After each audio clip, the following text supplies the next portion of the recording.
My husband slapped me in front of his entire family, certain I'd stay silent. But before the room could breathe, my daughter stepped forward with her tablet and spoke the words that shattered his control. My husband's face drained of color as my daughter revealed what my grandfather was about to do next, and the whole room felt the shift. Before I dive into everything, drop your country in the comments and hit subscribe so more people find stories like this. The sound cracked across the dining room like the first shot of a war. Heat flared across my cheek as Aaron's hand recoiled, and I stumbled backward, fingers flying to the angry welt rising on my skin. The turkey sat forgotten in the center of the table, steam drifting upward as 12 faces froze into place. Some shocked, some satisfied, all silent. Aaron towered above me, chest pumping with rage, eyes gleaming with the certainty of a king delivering punishment. "Don't you ever humiliate me in front of my family again," he hissed. The venom in his voice was something his family never feared, but something I had learned to read like a map.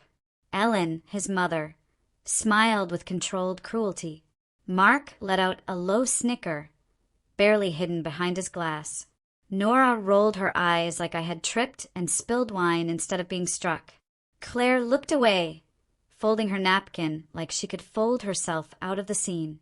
Then from the corner of the room came a voice soft as wind, sharp as steel. "Daddy."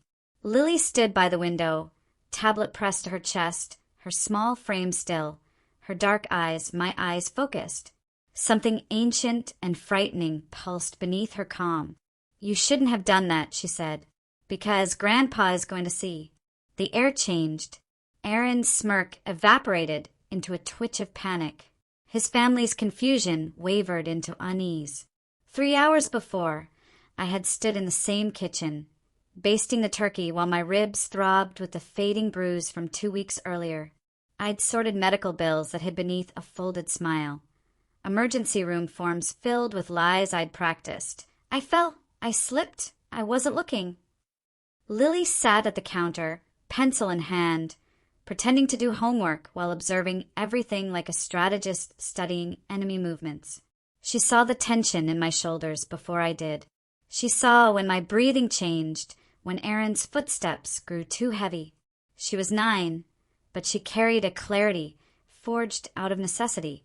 Aaron stormed down the stairs that morning, already irritated.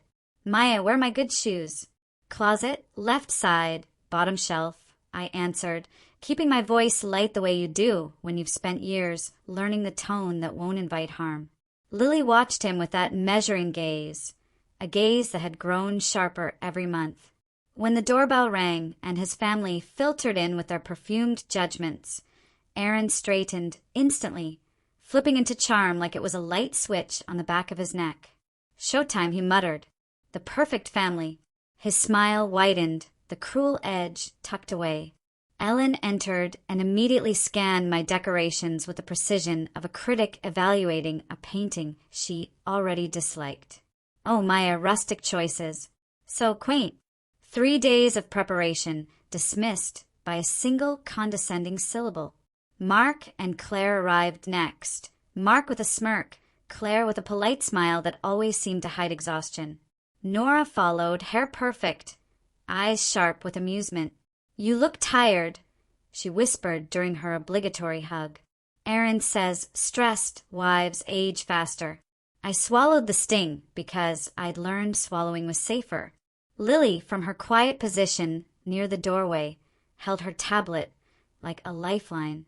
Sometimes she tucked it behind a vase or angled it just right, so its camera captured the small humiliations, the small cruelties, the small deaths of dignity that his family delivered with such casual grace. At dinner, Ellen cut her turkey with surgical precision. "It's admirable, really," she said to the table, "how simple Maya is. Aaron really supports her. He married down, but he's such a generous man." Aaron smirked, but didn't correct her. He never corrected them. He never defended me. Mark leaned back, boasting about his wife's promotion. Melissa's making partner. Not like some people who are just existing. The word stabbed deeper than the slap that would come later. Existing. I smiled politely because I'd learned smiling was armor. Lily had stopped eating entirely, jaw set tightly. The last threads of control snapped when Ellen raised her glass.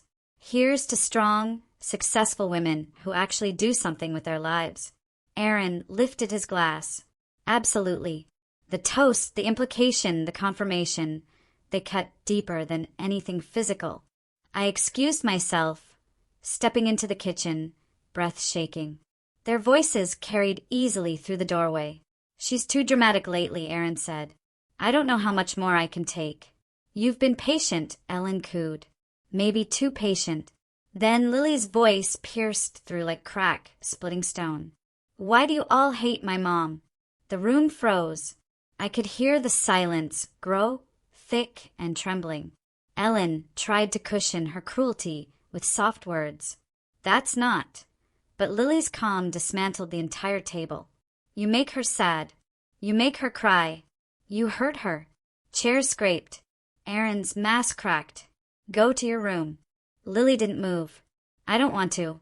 He roared, palm slamming the table. I rushed in, stepping between them, heart hammering. Do you know my place? I asked, the truth spilling out unplanned. My place is to cook, clean, be humiliated, make you feel big. His face twisted. I kept going. My place is to disappear, so you don't feel threatened by me wanting more. He stood. I saw the slap before it landed, but I couldn't stop it. The crack filled the room. Pain shot across my face. The world blurred. But the worst part wasn't the sound. It was seeing approval in their eyes. Aaron towered over me, fury shaking his voice. Don't you ever embarrass me again. Then Lily stepped forward. Daddy. Aaron turned, rage flickering, uncertainty creeping in. Lily lifted her tablet. I've been recording you. Everything. For weeks. And I sent it all to Grandpa this morning. The color drained from Aaron's face. Ellen gasped. Nora went rigid. Mark swore under his breath. Lily continued, calm and merciless. Grandpa says real men don't hurt their families. And he's coming. Now, engines rumbled in the driveway. Heavy footsteps approached. Lily smiled, a small, cold, victorious smile. Grandpa's here. The front door didn't open. It detonated inward under the force of purpose, not violence, but something so commanding the air itself seemed to snap to attention. Colonel Robert Hayes stepped into the house with the controlled precision of a man who had spent decades walking into chaos and restoring order by sheer presence. Behind him stood two men in plain clothes, but unmistakably military in bearing. Steady, unsmiling, quiet as stone pillars. The temperature in the room dropped like someone had opened a freezer door. 12 faces drained of color. Aaron's lips parted in a brutal attempt at a smile, one that looked like it had forgotten how to form itself. Colonel! Aaron stammered, stepping backward with the awkward motions of someone who suddenly can't trust his own feet. We weren't expecting. Sit down, my father said, the words calm, almost gentle, but with a tone that allowed no negotiation. It wasn't loud. It wasn't aggressive, but it hit like an invisible hand pressing Aaron down. He sank into his seat, so fast the chair leg screeched. My father's eyes scanned the room, landing on my swollen cheek, lingering, darkening. Then shifting to Lily, whose small hand still clutched her tablet with a quiet certainty that made something inside me break. My father approached her first, dropping a hand to her shoulder. You okay, sweetheart? She nodded. Then she looked at me, and her lip trembled for the first time since the night began. Mom's hurt, Grandpa. Again. My father inhaled sharply, but his face remained composed, too composed. The kind of calm that means a storm is tightening its grip beneath the surface. He approached me, fingertips gentle as they lifted my chin to see the rising welt on my cheek. How long? He asked. I stared at him, heart thundering. Dad, he repeated more quietly. How long, Maya? And I couldn't lie anymore. 3 years. A muscle jumped in his jaw. His gaze slowly rotated toward Aaron, and the man sitting at the table shriveled inward. Not physically, psychologically. The bravado, the polished charm, the temper, the dominance. All of it drained until he looked like a man sitting before a judge whose verdict he already knew. 3 years, my father repeated, as if tasting the words and finding them poisonous. 3 years you've been putting your hands on my daughter. Aaron's hands trembled uselessly. It's not what you think. My father leaned in slightly, voice as cold as the edge of a knife. 3 years you've terrorized my granddaughter in her own home. I never touched Lily. Aaron tried to argue, and my father cut him off with one raised hand. You think a child can watch this and not be harmed? You think seeing her mother bruised and shrinking doesn't leave scars? You think fear is harmless unless you leave a mark? Ellen finally broke the tension with a trembling whisper. Colonel Hayes, surely we can discuss this like civilized. My father's eyes flicked to her, and she froze as though a spotlight had pinned her to her chair. Mrs. Whitman, he said evenly, your son abuses my daughter, and I sat in this room listening to you call her worthless, simple, and beneath him. You encouraged every cruelty. He acted out. Her lips parted in shock. We didn't know. You knew, Lily said from beside my leg. You just didn't care, because it wasn't happening to you. One of the men beside my father, Major Cole, stepped forward and placed a tablet on the table. We've reviewed all the evidence, he said, voice-clipped, official. Video of physical aggression, verbal threats, emotional harassment, documented injuries, medical records showing repeated incidents. Aaron's head snapped up. Medical records. He looked at me sharply. I signed release forms, I said softly, for everything. The night the last bruise blossomed across my ribs, Lily had stood beside me and said, You don't have to hide anymore. And I'd believed her. Major Cole continued, Your wife has full right to share her own medical information, especially when it's evidence of criminal activity. Crimes, he said the word like a nail driven into wood. Domestic battery, endangerment, coercion, witness intimidation. Witness? Aaron croaked. Who? Your wife, your daughter, anyone who tried to protect them. And finally, your child's school reported concerns last month. There's already an open investigation. The room swayed slightly around me. I hadn't known Lily's teacher had gone that far. I hadn't known anyone else had seen so much. What do you want? Aaron whispered, voice thin as paper. My father's smile held no warmth. What I want is to drag you outside and show you exactly what fear feels like. What it feels like to be small under a stronger hand. Aaron whimpered. But what I'm going to do is much simpler. He turned slightly, nodding to the woman who had stepped in behind him. Captain Reyes from the base legal office. She held a folder. Mr. Whitman, she said, voice all business. You are hereby served with a temporary restraining order. You are to have no contact with your wife or daughter. You must leave this home immediately. Aaron lurched upright. Leave? This is M.Y. House. Wrong, Captain Reyes replied. The deed is in both names, which means your wife, as the victim of documented abuse, has been granted exclusive occupancy, effective immediately. Aaron stared at his family for support, but they were dissolving like smoke. Ellen sobbed quietly, face buried in her hands. I've seen the videos, she whispered. You lied to us. Mark stood abruptly, looking nauseated. Claire tugged his sleeve, and they moved toward the door. Nora followed, pale, muttering something about not being part of this. Aaron lunged toward Mark. You're my family. You don't get to leave. Mark pulled his arm away like Aaron's touch burned. Family doesn't do what you did. Family doesn't hide behind walls and fists. Soon the room emptied, leaving only my father, the officers, Lily and me and Aaron, small and broken in his chair. Dad's voice shifted, gentler now. Maya, Lily, go pack a bag. You're coming home with me. I swallowed hard. This is our home. Lily shook her head. No, Mom. This was our prison. Grandpa's house is home. Aaron rose shakily. Maya, please. I can change. I can get help. Don't destroy our family. I turned to him slowly. Over what? Over you hitting me? Over you screaming until Lily shook? Over the nights we slept locked in a single room because we were scared? It wasn't that bad. That sentence was the final nail. Daddy, Lily interrupted softly. I have 43 days of recordings. It was exactly that bad. Aaron's knees buckled, and he dropped into the chair again, face hollow. Lily looked at him, really looked at him, and said, with heartbreaking clarity, fathers make their families safe. You're just the man who used to live here. My father guided us toward the hallway while Aaron's world collapsed behind us. As we packed, Lily slid her hand into mine. Her voice trembled for the first time that night. Mom, we're really leaving? I knelt, touching her cheek. Yes, baby. We're free. She nodded slowly, then whispered.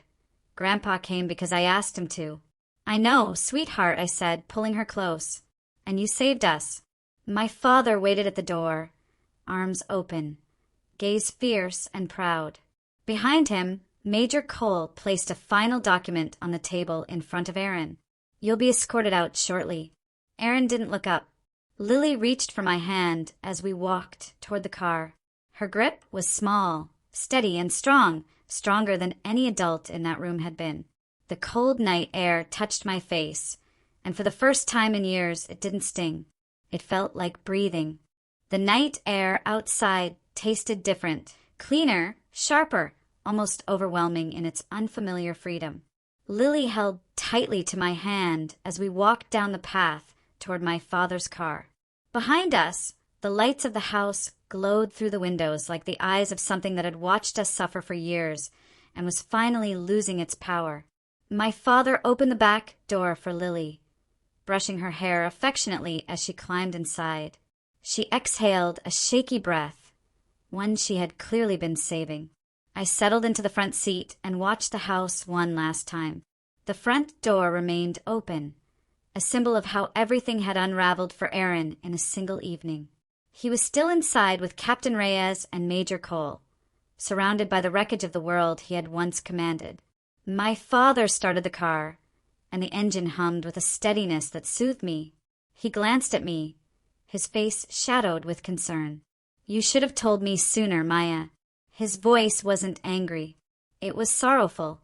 I didn't want Lily thinking I ran for help every time I couldn't handle something, I said, voice barely above a whisper. I didn't want to be a disappointment. His hands tightened on the wheel. You were never a disappointment, but he made you believe you were. That wasn't your failing, Maya. That was his cruelty. We drove in silence for a long while. Lily leaned her head against the window, her eyes watching the dark blur of passing houses. Exhaustion hung on her like an oversized coat. My father asked gently, Lily, sweetheart, when did you start recording him? She didn't look away from the glass as she answered. The night Mom cried alone in the bathroom because he broke her phone. The night she told me everything was okay, but she couldn't stop shaking. I knew no one would believe me if I just said he was hurting us. They'd think I misunderstood, so I had to show them. My father swallowed hard. His eyes glistened with something he rarely showed, helpless anger. You shouldn't have had to do that, he whispered. Lily finally turned to him, her voice soft but sure. If I didn't do it, it wouldn't stop. He would have hurt Mom until something worse happened, and then it would be too late. Tears pricked my eyes. She had been 9, just 9, yet she'd carried more responsibility than any child should ever hold. The evidence, the planning, the gathering of proof. It was the work of someone who understood things far too adult. We pulled up to my father's house, a small but solid place with blooming plants Lily had helped water every summer. The porch light glowed warmly, as if anticipating our arrival. Dad led us inside, immediately locking the door behind him. The sound of that lock clicking shut felt symbolic in a way I couldn't articulate. Lily scanned the living room, eyes lingering on every familiar piece of furniture as though grounding herself to this new reality. Take a shower, kiddo, Dad said, gently tapping her shoulder. Wash today off. Lily nodded and walked to the bathroom, dragging her backpack behind her like a flag marking new territory. When she disappeared, my father turned to me. Sit. His voice was firm but not unkind. I sat on the old couch that had held countless childhood memories. He knelt beside me, tilting my chin to inspect the swelling on my cheek more closely. This will get darker by morning. I closed my eyes. Dad, I'm sorry. For what? He asked. For staying. For letting him treat me that way. For letting Lily see it. For letting myself become someone who was afraid all the time. He sighed, thumb brushing my cheek gently. You didn't let anything happen.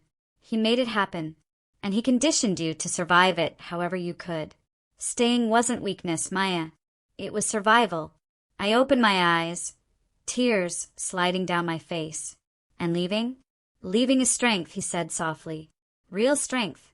The kind you had tonight, and the kind Lily has in her bones. I laughed, a broken, small sound. Lily saved us. She carried the plan. She carried everything. He nodded. She's a haze, he said. Strategists. Fighters. Protectors. Then he added quietly, but she shouldn't have had to be. Footsteps padded down the hallway. Lily emerged in oversized pajamas borrowed from a drawer my father kept stocked just for her. Her hair was damp, her face pink from the warm water. She looked younger again, so much younger, without the mask of composure she had worn all evening. Grandpa, she asked, voice soft. Yes? Do we have to go back there? Ever? No, sweetheart. You're safe here now. She nodded, a tension releasing from her shoulders. Can I sleep with Mom tonight? She asked. Of course. We settled into the guest room. Lily curled close, small arm draped over me as if afraid I might disappear. Her breathing evened quickly, the rhythm of a child finally resting after months of silent vigilance. I lay awake longer, staring at the ceiling, trying to piece together how we had arrived at this moment, how my daughter had become the architect of our escape, how a 9-year-old had done what I had been too frightened to do. When morning came, the sunlight filtering through the curtains felt unreal, gentle, warm, almost forgiving. Lily stirred beside me, blinking into the brightness. Is he gone? She whispered. Yes, I said, brushing her hair back. He can't come near us.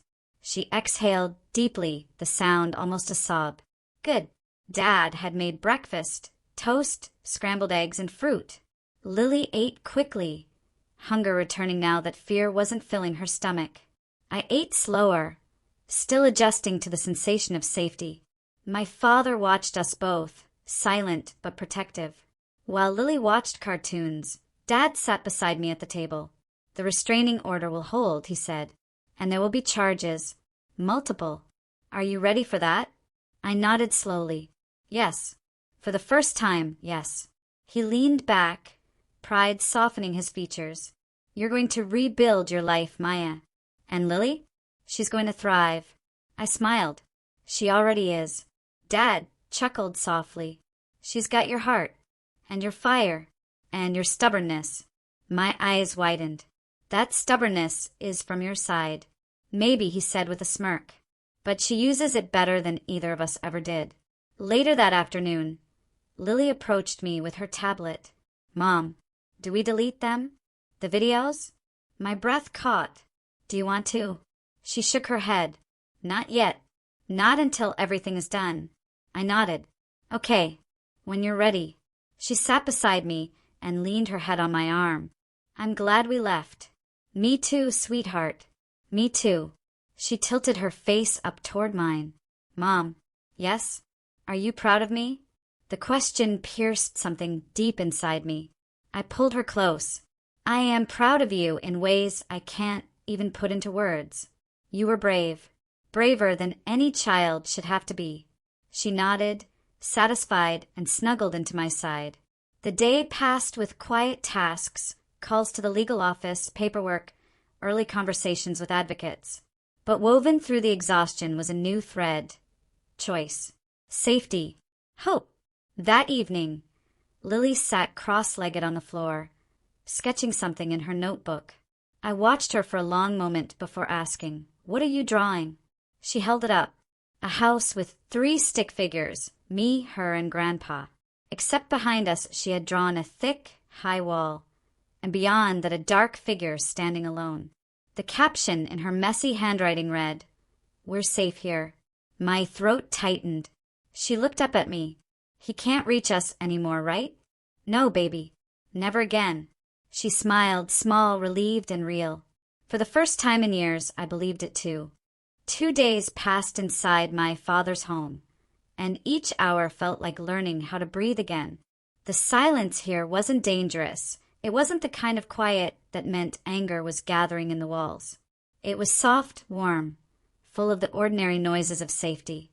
Lily slept deeply each night, curled against me, no longer waking at every creak of the floorboards. Each morning she padded into the kitchen barefoot, hair tousled, her voice light again. She laughed more. She hummed while eating cereal. She even teased my father, calling him the grumpy colonel, until he finally cracked a smile and chased her playfully around the living room. I stood in the doorway watching them, heart swelling with something I hadn't felt in years, peace. But outside our bubble, consequences were unfolding. Phones vibrated. Emails arrived. My father took calls in low tones from officials reviewing Lily's recordings. The videos were real, unavoidable, undeniable. Aaron had been removed from the house within an hour of our departure and escorted to a temporary residence. A court date was already set. Officers interviewed neighbors, teachers, even the emergency room staff who remembered treating me for injuries I had lied about. The world that had once protected Aaron, his reputation, his family, his carefully managed charm, was cracking apart. One afternoon, Lily sat with her tablet on the couch, scrolling through files with clinical precision. "You shouldn't have to look at those again," I told her gently. She shook her head. "I'm checking if Grandpa has everything. We need to make sure nothing got corrupted." It was astonishing, the way she spoke with the seriousness of someone far older. She had become the archive of our suffering, the guardian of truth. I sat beside her and touched her hand. "You can let go of this now. You've done enough." She looked up at me, her eyes steady. "Not yet. We're not done." Later that evening, after Lily had gone to bed, my father sat across from me at the dining table. The lamp cast warm yellow light across the wood, illuminating the lines of worry etched into his brow. "The prosecutor wants to talk to Lily," he said. "They'll be gentle. They'll use a child advocate. But they need her statement." My heart tightened.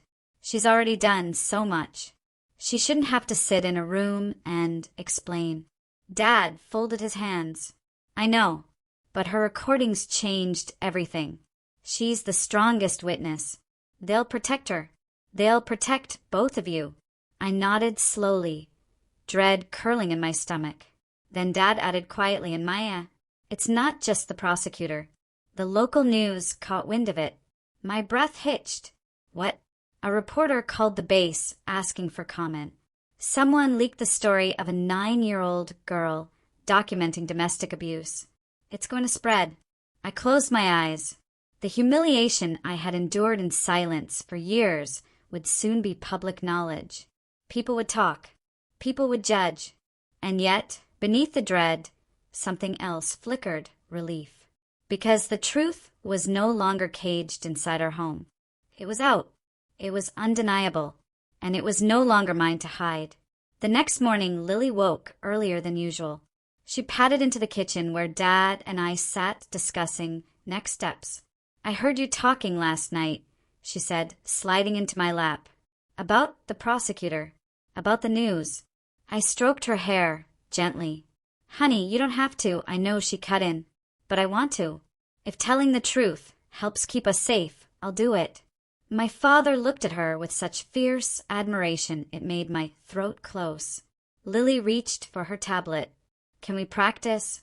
"Practice?" I repeated. "Practice telling what happened, so I don't get scared." I hugged her tightly. "Sweetheart, you're allowed to be scared." Being scared doesn't make you weak. She nodded thoughtfully. But it doesn't make me wrong either. We practiced slowly. I asked questions gently, guiding her through what she might be asked, letting her take breaks whenever her voice trembled. She talked about the first time she remembered hearing Aaron yell at me. She talked about seeing me cry in the laundry room, thinking she didn't notice. She talked about the night he broke the coffee mug against the wall and how she had hidden behind the sofa with her tablet, recording the aftermath. She talked about whispering to herself, "Don't forget, don't forget, don't forget." Every word was another cut through my heart. But she kept going, not because she enjoyed remembering, but because she believed in what would happen once she finished. She believed in the justice she had set in motion. When she grew tired, Dad took her to the backyard to play with the old swing he'd installed for her years ago. I stood in the doorway watching her feet kick into the air as she laughed with him, her laughter bright, resilient, and untouched for the first time in too long. I wrapped my arms around myself, still learning the shape of my own freedom. The woman I used to be, the one I had forgotten, was emerging slowly from the wreckage. Mid-afternoon, my father's phone buzzed with a message. He showed me the screen. It was from Captain Reyes. The district attorney is considering harsher charges. The recordings show sustained emotional harm to a minor. My pulse quickened. Emotional harm to a minor meant Lily's suffering had legal weight. It meant Aaron would face more than jail time. It meant he would face the truth of what he had taken from her. Later that day, Lily sat beside me again on the couch, hugging a blanket. "Mom, will the judge make him stop hurting people?" "Yes," I whispered. "Yes, he will." She nodded, thinking deeply. "Good, because the world needs fewer Aarons, and more moms, and more grandpas." I laughed softly. Then she looked at me, her expression shifting to something heavier. "Mom, do you think he's sorry?" I exhaled slowly. "I don't know." She fiddled with the edge of her blanket. "If he's sorry, does that mean I have to forgive him?" "No, baby. Forgiveness is never something you owe." She absorbed this quietly. After a long pause, she whispered, "I don't want to hate him, but I don't want him near us, either." "You don't have to hate him," I said softly. "You just have to stay safe, and you already made sure we are." Night fell quietly. I tucked Lily into bed, brushing her hair away from her face as her eyes fluttered closed. She murmured, "Mom?" "Yes." "The recordings. I'm glad I took them, because now you smile again." Her fingers wrapped around mine. "And you look bigger, not small anymore." I kissed her forehead. "Thank you, Lily, for everything." She sighed softly. We saved each other. Hours later, unable to sleep, I wandered into the living room. My father sat in his armchair, reading documents with a heavy expression. He glanced up when he saw me. "Couldn't sleep?" I shook my head and sat across from him. "Do you think she'll ever stop carrying the weight of this?" I asked. He took a deep breath. "Not completely, but she'll learn how to set it down. And she'll learn she wasn't alone." I nodded, tears warming my eyes. Dad leaned forward, his voice low. "Maya, he didn't break you. You bent. You adapted. And now you are rising. That's power, not weakness." I let that sink in. Rising. A word I had never applied to myself. But sitting there in that warm living room with safety humming around me, I began to believe it. For the first time in years, I felt like a woman rebuilding from the ashes, not a woman hiding among them. Upstairs, Lily turned in her sleep, murmuring something soft. My father closed his folder. He looked toward the stairs, then back at me. "She's extraordinary." "Yes," I whispered. "She is." Dad gave a small smile, just like her mother. And for the first time, I didn't argue. A week passed, and with each sunrise the world looked a little less threatening. Lily began to reclaim ordinary moments, drawing pictures in her notebook, rearranging my father's kitchen magnets, practicing cartwheels in the yard where she used to chase butterflies every summer. She laughed more, asked fewer fearful questions, slept without waking from nightmares. But underneath all the softness of healing, the case built around us grew sharper, heavier, more real by the day. Calls came from advocates, investigators, legal representatives. My father fielded most of them, but there were some I had to take. Each conversation forced me to say words I had swallowed for years. Bruises, fear, threats, isolation, intimidation. Each confession made my voice tremble less than the last. I had spent so long shrinking, adjusting, apologizing for my pain, that speaking plainly felt like learning a new language. Lily participated with a solemn determination that shook every adult who spoke to her. During her interview with the child advocate, she sat upright, hands folded tightly, her tablet resting beside her like ceremonial evidence. She spoke softly but with terrifying clarity. The nights she heard shouting, the time she saw me flinch when footsteps approached, the bruises shaped like Aaron's grip, the days I wore long sleeves even in the heat. She talked about hiding behind the door to record him, whispering into her own small hands, "Don't forget! Don't forget!" When the interview ended, she looked exhausted but relieved. The advocate wiped tears discreetly. My father placed a hand on Lily's shoulder, grounding her. She whispered to him, "I did the right thing, right?" He nodded. "Absolutely."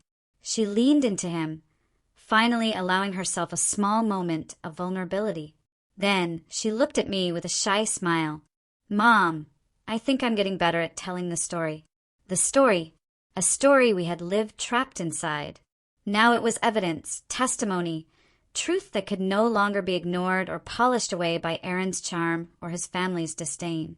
It was out in the world, breathing on its own. That afternoon, I found Lily sitting on the floor by the couch, sorting through colored pencils. She lined them up by shade, from dark to light. I sat beside her. "How are you feeling?" She shrugged lightly. "Lighter." I smiled at her choice of word.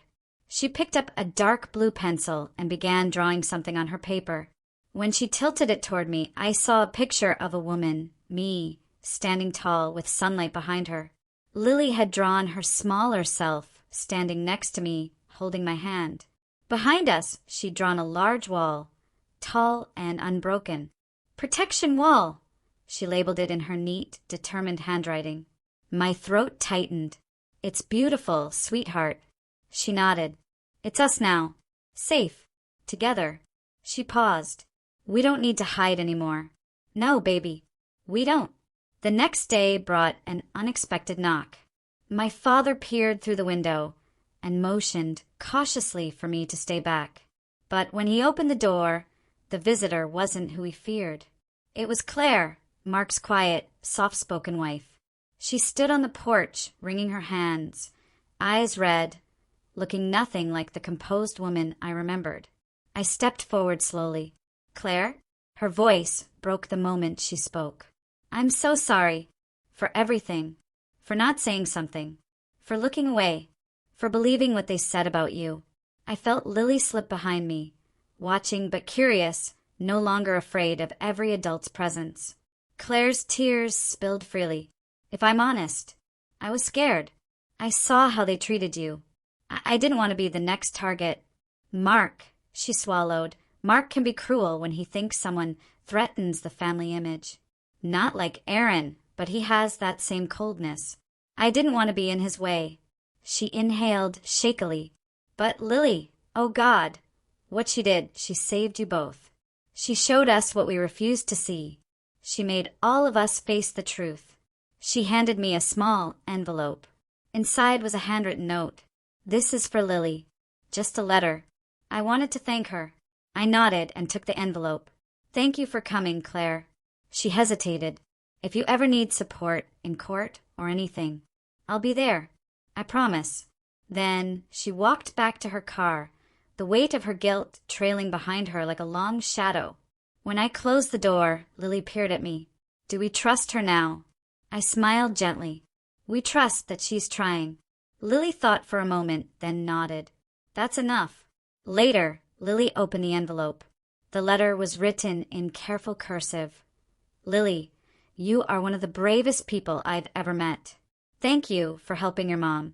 You reminded me what courage looks like." Lily folded the letter and tucked it inside her notebook. "Evidence of goodness," she whispered.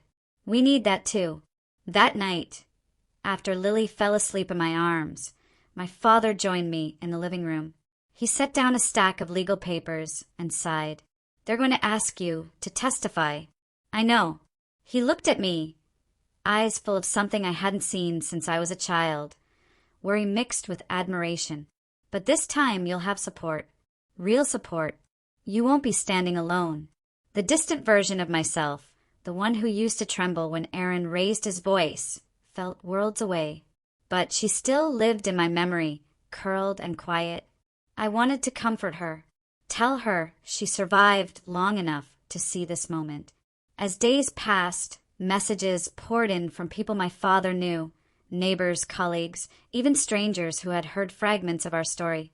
They expressed sympathy, outrage, support. Some shared their own experiences. Others offered help. My phone buzzed constantly, but there was one message I avoided reading. One from an unfamiliar number. The preview on the screen read, "Maya, please. Aaron." For hours I didn't open it. When I finally did, the message was long, frantic, tangled in excuses. He claimed he didn't remember half of what Lily recorded. He claimed stress had made him someone he wasn't. He begged to see Lily, begged to fix things, begged for us not to ruin his life. Lily walked into the room as I stared at the message. Her gaze flickered to my phone. "Is it him?" "Yes, baby." She crawled onto the couch beside me, curling her legs beneath her. "Mom, can I see it?" I hesitated, then nodded. She read the message quietly. Her face didn't twist with anger like I expected. Instead, she looked sad, in the way people get sad when they see someone drowning in a river they themselves refuse to leave. After a long silence, she whispered, "He still doesn't think he did anything wrong." I nodded. She shook her head slowly. "Then he hasn't changed. And he won't. Not because of us. Not because of jail. Not because of anything." My chest tightened. She looked up at me. "Mom, you don't have to answer him. Ever." I nodded. "Okay." We deleted the message together. That evening, Lily curled next to me as we watched a movie. Halfway through, she whispered, "Mom?" "Yes?" "Do you think he'll ever understand what he did?" I sighed softly. "I don't know." She rested her head on my shoulder. "It's not our job to teach him anymore. It's his job to learn." I kissed the top of her head. "You're right." As she drifted off to sleep, I held her close. My father dimmed the lights, watching us with a quiet pride. In that dim room, with the shadows soft and the house finally peaceful, I realized something profound. Lily wasn't just healing. She was transforming, becoming more herself than she had ever been. And so was I. 3 months passed, and the world kept turning. But in our home, everything felt like it was being rebuilt plank by plank. Lily thrived in ways I never imagined possible. She joined an art club at school, started learning guitar from a neighbor, and even volunteered to help younger kids with reading. She laughed freely now, loudly sometimes, and every time I heard it, something inside me released another knot I'd carried for years. She slept peacefully, woke with excitement, and looked forward to each day instead of bracing for impact. My father watched her with quiet pride, as though she were proof that all things broken could be rebuilt stronger. As for me, I began therapy, real therapy for the first time in my life. I talked about things I had hidden even from myself. The subtle ways Aaron chipped at my confidence, the moments I felt trapped behind my own silence, the shame I had believed belonged to me. My therapist told me something that stuck. Shame is never born inside the victim. It is put there by the person who benefits from it. Each week, I peeled back layers of my past until I could finally breathe without feeling like I owed the world an apology for existing. And then came the court date. The courthouse was cold, with floors that echoed every footstep. Lily wore her favorite purple dress, and held my hand like she was ready to walk into battle beside me. My father walked on my other side, a steady presence. When we entered the courtroom, Aaron was already seated with his attorney. He looked smaller than I remembered. His shoulders hunched, face pale, hands twitching. He glanced at Lily first, hesitation flickering in his eyes like the last flicker of a dying flame. Then his gaze slid to me. He opened his mouth as if to speak, but his attorney touched his arm and he fell silent. The judge reviewed documents, evidence, statements. Lily's recordings played on the screen, echoing in the room like ghosts reclaiming their place. Every sound, every shout, every cruel word reverberated off the wooden panels.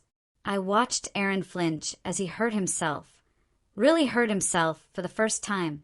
His family sat behind him, rigid, horrified, stripped of all their denial now that the truth was carved into video timestamps. Then Lily was called to speak. Her small shoes tapped softly as she approached the stand. My heart clenched, but she glanced back at me and smiled, a brave, steady smile that steadied my own breath. She took the oath in a clear voice.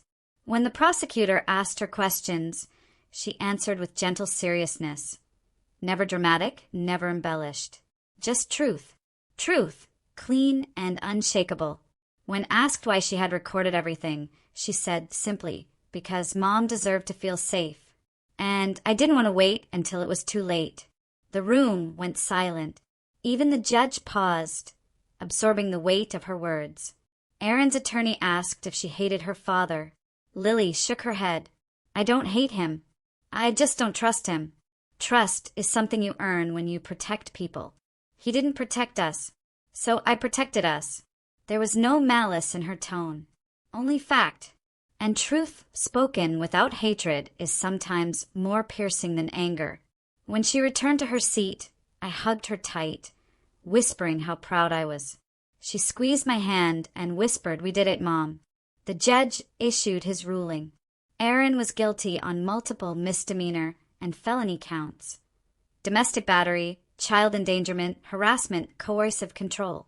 He received a 2-year prison sentence, mandatory counseling, and supervised visitation rights that depended entirely on Lily's comfort. The judge stated clearly that no child should ever have to be the one to document their parents' cruelty, and Aaron visibly crumbled at the reprimand. When he was escorted out, Aaron looked back at Lily and me. Not with anger this time, not with entitlement, but with a kind of hollow realization.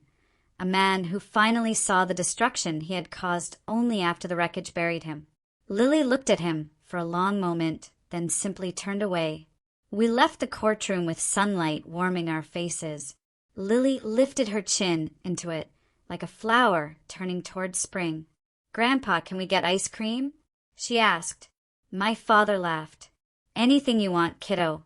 That night in our new apartment, the one with windows that let in golden light and a kitchen big enough for Lily to dance in, I finally felt the enormity of what we had survived.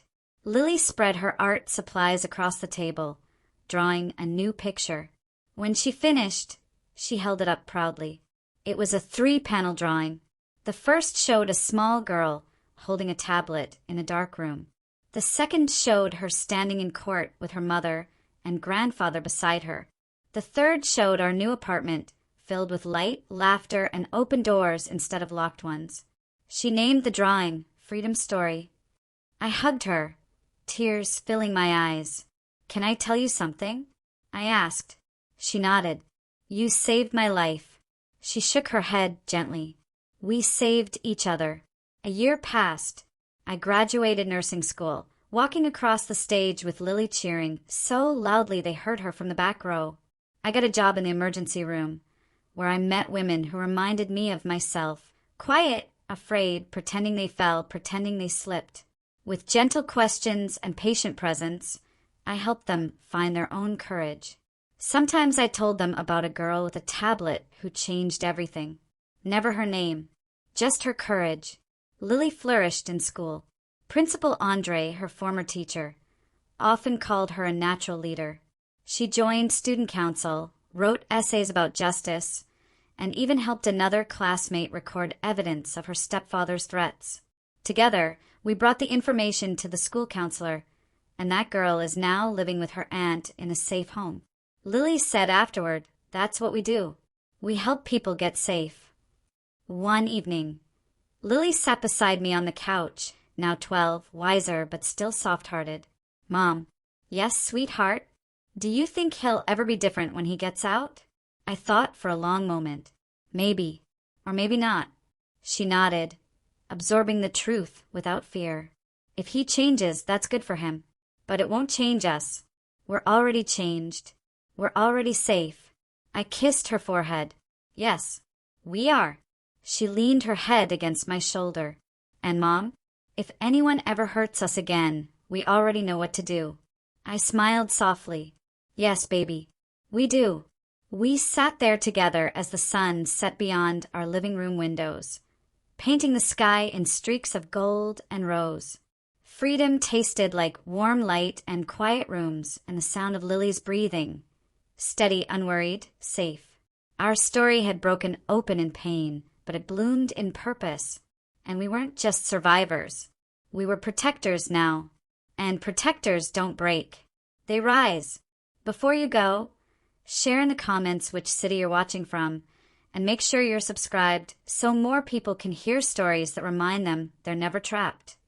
They're just one brave moment away from freedom.